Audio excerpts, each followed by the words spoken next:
নমস্কার। কবিগুরু রবীন্দ্রনাথ ঠাকুরের লেখা চিত্রকূট। একটুখানি জায়গা ছিল রান্নাঘরের পাশে, সেইখানে ওর খেলা হতো শুকনো পাড়া ঘাসে। একটা ছিল ছাইয়ের গাদা, মস্ত ঢিবির মতো, পোড়া কয়লা দিয়ে দিয়ে সাজিয়েছিলেন কত। কেউ জানি না সেইটি আমার পাহাড় মিছিমিছি। তারই তলায় পুঁতেছিলেন একটি তেঁতুল বিচি।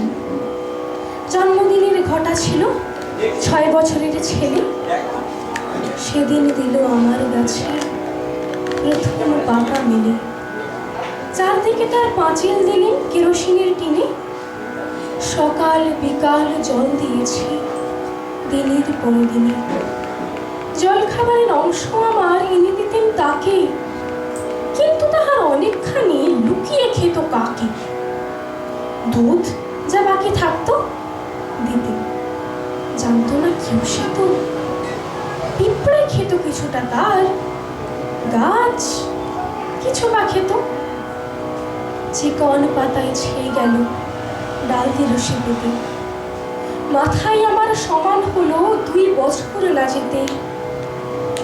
একটি মাত্র গাছ সে আমার, একটুকু সেই বন।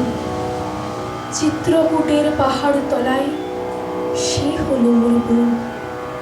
কেউ জানে না সেথায় থাকেন অষ্টাবক্র মুনি। মাটির পরে দাড়ি গড়ায় কথা কন্যা উনি। 9 বছরের জন্মদিনে তার তলে শেষ খেলা। ডালে দিল ফুলের মালা সেদিন সকালবেলা। বাবা গেলেন মুন্সিগঞ্জের রানাঘাটের থেকে। কলকাতাতে আমায় দিলেন পিসির কাছে রেখে। রাত্রি যখন শুয়ে বিছানায় পড়ি আমার মনে সেই তেঁতুলের গাছটি আমার আস্তাকুরের কোণে। আর সেখানে নেই তো দেবে ওই না সুরধ্বনি। অনেক দূরে চলে গেছেন অষ্টাবক্র মুনি। ধন্যবাদ।